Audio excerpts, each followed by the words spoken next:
Assalamualaikum warahmatullahi wabarakatuh. Waalaikumsalam warahmatullahi wabarakatuh. Mari kita mulai. Bismillahirrahmanirrahim. Baik, berikutnya penanya dengan nomor mic 10 dipersilahkan. Assalamualaikum warahmatullahi wabarakatuh. Waalaikumsalam warahmatullahi wabarakatuh. Saya nama Bu Samiati dari Binaan Gombong, Kebumen. Oh, nggih, alhamdulillah Gombong ya. Mau minta diterangkan Ustaz surat Al-Baqarah ayat 125 sama 26 pertama. Terus yang kedua minta doanya Ustaz untuk panjenenganipun Bapak Widodo ingkang sakit. Terus ping kalih nyuwun doanipun kangge cucu kula Aisyah sing pun 8 tahun dereng saged mlampah Ustaz. Nggih. Nyuwun doane semoga bisa jalan dan bisa mandiri. Sudah diobatkan? Sudah Ustaz. Ke rumah itu Dokter Jafar. Ya. Ya, terus proses pengobatannya terus ikhtiar dilakukan semaksimal. Ikhtiar insani. Ya, faida maridtu fahuwa yashfin, itu diyakini. Jika aku sakit, Allah yang akan menyembuhkanku. Ya. Itu diyakini betul. Ya. Ya udah. Ya cukup sekian Ustaz. Terima kasih atas penjelasannya dan doanya. Wabillahi taufiq wal hidayah. Wassalamualaikum warahmatullahi wabarakatuh. Waalaikumsalam warahmatullahi wabarakatuh. Baik, mari kita doakan dulu berdua ya. Allahumma shfihima, Allahumma shfihima, Allahumma shfihima. Tidak apa-apa ya. Sakit itu tidak masalah. Kenapa? Karena kita punya Allah yang maha menyembuhkan. Allah itu asy-syafi, maha menyembuhkan. Kewajiban kita hanya ikhtiar insani, berobat ke ahlinya. Jangan ke dukun loh ya. Berobat ke ahlinya. Sesudah itu berdoa, mohon kepada Allah, tawakal pada Allah. Fa idza azamta fatawakkal 'alallah. Jika ikhtiar insani berobat sudah ditempuh dengan maksimal, kemudian iringi usaha insani itu dengan usaha ilahi. Terus dekat kepada Allah. Allah itu maha segala-galanya. Yang punya penyakit siapa? Allah. Yang punya kesembuhan siapa? Allah. Maka jadi aneh. Orang sakit, dia tidak mendekat ke Allah, tidak mencari Allah, malah mencari dukun. Wong yang punya kesembuhan itu Allah. Ini ibaratnya begini. Panjenengan mau pinjam sepeda motor. Kira-kira jenengan mencari orang yang punya sepeda motor atau yang punya gerobak? Tentu punya sepeda motor. Wong yang mau jenengan pinjam sepeda motor. Sudah tahu dia tidak punya sepeda motor, punyanya andong. Jenengan datang ke situ, Pak, pinjam sepeda motor. Ora nek duweku andong, cetil. Ndak bisa. Allah yang punya penyakit. Kalau kita ingin sembuh, tentu yang utama dan yang pertama yang kita cari adalah Allah. Mendekat dulu pada Allah, terus mendekat pada Allah. Kemudian setelah itu, petunjuk-petunjuk agama, tuntunan dalam agama, laksanakan, termasuk berobat pada yang ahli. Ya, tidak apa-apa. Mudah-mudahan Allah beri kesembuhan. Dan beliau berdua diberi keikhlasan, kesabaran. Terus tawakal pada Allah dalam menjalani ujian iman dan takwa ini. Dan dalam menjalani proses kesembuhan dan kepulihan dari Allah. La takhafu wa la tahzanu. Jangan takut, jangan khawatir, jangan pula bersedih hati. Fa insyaallah innallah ma'akum. Insyaallah Allah terus berserta hambanya yang bersabar. Kalau panjenengan bisa bersabar tadi, yang sakit tadi itu akan dibersamai oleh Allah. tetap semangat menjemput kesembuhan dari Allah. Jangan putus asa. Oke, baik. Terus kemudian coba dibaca itu Al-Baqarah 125 126. Surat Al-Baqarah surat kedua ayat 125 dan 126. Wa id ja'alnal baita masabatan lin-nasi wa amna wattakhidhu min maqami Ibrahima musalla wa ahidna ila Ibrahima wa Ismaila an tahhira baitiya lit-ta'ifina wal 'akifina war-ruk'is sujud. Wa idh qala Ibrahimu rabbi ij'al hadha baladan aminan warzuq ahlahu minas samarati man amana minhum billahi wal yawmil akhir qala wa man kafara fa umatti'uhu qalilan thumma attarruhu ila adzabin nar wa bi'sal masir. Dan ingatlah ketika kami menjadikan rumah itu, yaitu Baitullah, tempat berkumpul bagi manusia dan tempat yang aman. Dan jadikanlah sebagian makom Ibrahim tempat solat.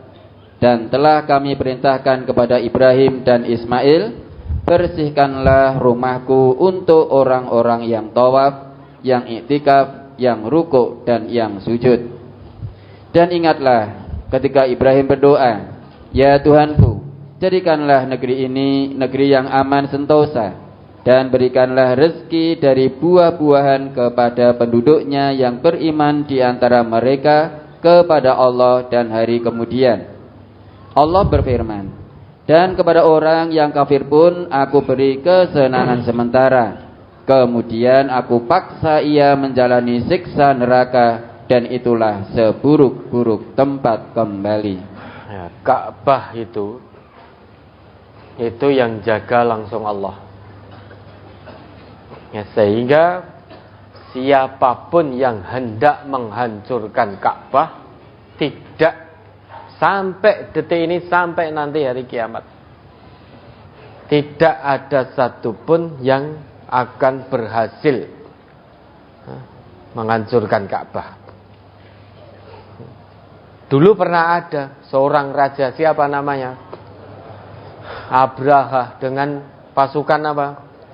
Gajah. Timur Tengah itu gersang. Kok pakainya gajah? Kok tidak unta? Ya toh? Dulu itu Abraha ini dari mana? Yaman. Yaman itu dulu ijuruyu-ruyu gemah ripah loh jinawi. Air melimpah di mana-mana. Maka hewannya pun gajah. Karena gajah itu dia akan butuh banyak air. Dulu Yaman itu luar biasa. Air mengalir di mana-mana. Air mengalir di mana-mana. Maka ketika mau menghancurkan Ka'bah, pakainya gajah. Kalau sekarang kita melihat Yaman sekarang, kok nggak masuk akal. Loh, gersang seperti ini kok pakainya gajah, ipo iso urip gajah kan itu. Ibaratnya dulu itu Yaman itu saking air mengalir di mana-mana. Ibaratnya sungai mereka itu tidak ke bawah begitu. Dia juga datar ini tapi tidak membanjiri. Tidak membanjiri saking banyaknya air yang melimpah. Dengan kekuatan Abraha sekalipun, waktu itu Nabi Muhammad belum diutus. Belum jadi nabi, belum jadi rasul pada waktu itu. Beliau baru lahirnya beliau itu kan Amul Fil, tahun gajah. Namun dengan kekuatan Abraha pada waktu itu menguasai dunia, tidak mampu meruntuhkan Ka'bah. Makanya Ka'bah itu tempat yang aman bagi orang-orang, bagi manusia untuk berkumpul. Jika siapapun yang mau mencelakai atau membuat onar di sana, pasti tidak akan berhasil. Pasti akan tertimpa azab dari Allah, cepat atau lambat. Dan Ka'bah ini dijadikan oleh Allah sebagai mathabatan linnas wa amna, tempat berkumpul bagi manusia dan tempat yang aman sentosa bagi manusia. Di situ ada makom Ibrahim. Makom Ibrahim itu apa? Bekas tapak kaki Nabi Ibrahim berdiri saat membangun Ka'bah, saat meninggikan bangunan Ka'bah.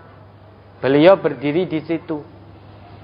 Nah, sekarang ketika panjenengan ke sana umroh atau haji, di situ ada makom Ibrahim itu. Nah, itulah kemudian untuk panjenengan sholat setelah apa? Setelah tawaf. Sholat di situ, di makom Ibrahim itu. Dulu ditinggikan bangunan Ka'bah itu, dan Nabi Ibrahim, Nabi Ismail diwajibkan oleh Allah untuk membersihkan Ka'bah, untuk meninggikan Ka'bah. Bagi siapa? Untuk menyambut hamba-hamba Allah yang rukuk sujud di situ. Bukan berarti menyembah Ka'bah, tapi itu kiblat bagi umat Islam. Itu kiblat. Nah, kemudian sesudah itu Nabi Ibrahim berdoa mohon pada Allah. Berdoa permohonannya, ya Allah, jadikan negeri ini, yaitu Mekah, itu negeri yang aman, damai, sentosa, sejahtera. Warzuq ahlahu minat samarati man amana minhum billahi wal yaumil akhir. Dan karuniakanlah rezeki kepada penduduk negeri ini, wahai Allah, dengan berbagai macam buah-buahan dari segenap penjuru, khusus bagi penduduk negeri yang beriman kepada Allah dan hari akhir. Tetapi ternyata Allah jawab dengan jawaban berbeda. Qala wa man kafara fa umatti'uhu qalilan thumma attarruhu ila adzabin nar wa bi'sal masir. Wahai Ibrahim, penduduk negeri bukan hanya yang beriman saja yang akan aku beri. Yang tidak iman kepadaku sekalipun terkait urusan dunia ini juga aku beri kenikmatan yang sedikit. Sebagian kenikmatan dunia tetap akan aku beri. Ini terkait dengan pemberian Allah di dunia. Tidak ada satupun yang mampu menolak pemberian Allah di dunia. Wa ma kana ata'ullahi mahdura. Tidak ada satupun yang bisa menolak kehendak Allah. Baik yang iman maupun yang kafir kepada Allah, terkait dunia Allah akan kasih. Lebih jelasnya panjenengan bisa lihat dalam Quran surat Al-Isra ayat 18 sampai 21 itu. Man kana yuridul ajilata ajjalna lahu fiha ma nasha'u liman nurid. Wa man aradal akhirata wa sa'alaha sa'yuha wa huwa mu'minun. Fa ulaika kana sa'yuhum mashkura. Kullan numiddu haula'i wa haula'i min ata'i rabbik wa ma kana ata'u rabbika mahdura. Ungdur kaifa faddalna ba'dahum 'ala ba'd walal akhiratu akbaru darajati wa akbaru tafdila. Bagi yang menginginkan kehidupan dunia ini, Allah akan kasih. Bagi yang menginginkan kehidupan dunia, tidak peduli apakah dia seorang mukmin atau dia seorang kafir atau dia seorang musyrik, Allah akan kasih terkait dunia ini. Hanya sebagian dari kesenangan dunia, sebagian kecil saja yang Allah berikan, tidak semuanya.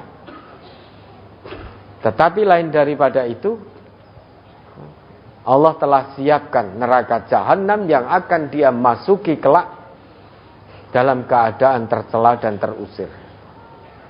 Tetapi sebaliknya, bagi yang menghendaki kehidupan akhirat, lebih mengutamakan kepentingan akhirat daripada kepentingan dunia, dan dia berusaha ke arah sana, artinya untuk meraih kehidupan akhiratnya dengan sungguh-sungguh, betul-betul mengedepankan kepentingan akhirat di atas kepentingan dunianya, janji Allah, faulaika kana sa'yuhum mashkura.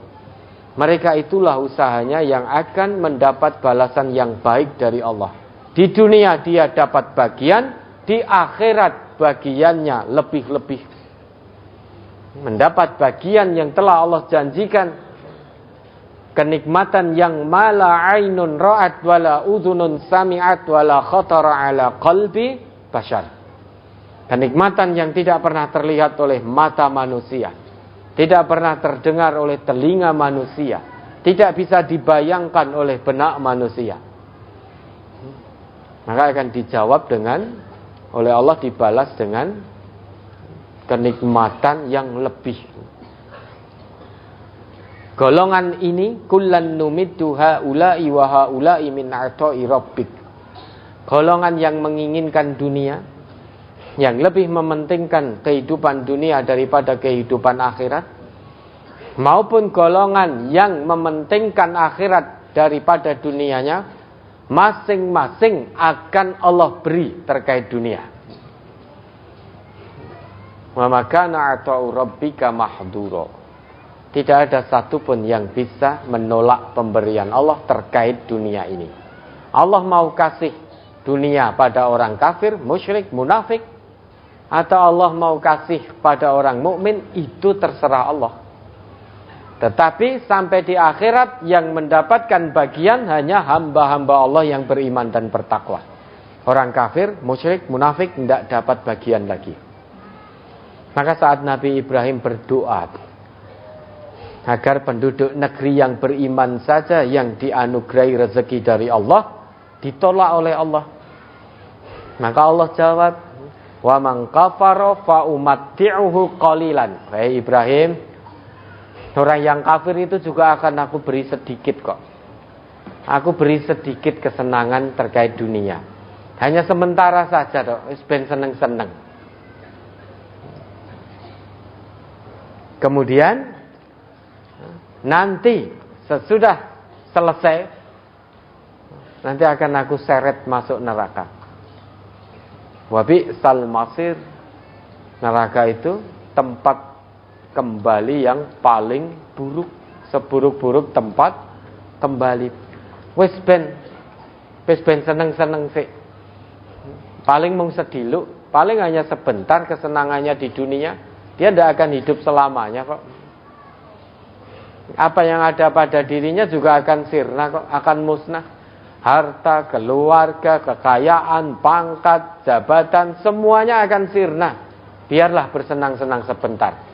Nanti kalau sudah dia menikmati, sudah rampung kesenangannya, akan aku paksa mereka, wahai Ibrahim. Summa atarruhu ila adzabin nar, aku paksa, aku seret menuju neraka. Wabi sal masir. Maka dunia ini sudah, jangan silau dengan dunia, jangan silau. Harganya di sisi Allah tidak sebanding dengan satu helai sayap nyamuk. Lebih bernilai, lebih mahal satu helai sayap nyamuk daripada dunia seisinya. Lebih bernilai kumbang pemakan kotoran di sisi Allah daripada dunia dan seisinya. Ya, kurang lebih seperti itu. Maka terus kedepankan kehidupan akhirat, kepentingan akhirat di atas kepentingan dunia kita. Baik, ada lagi?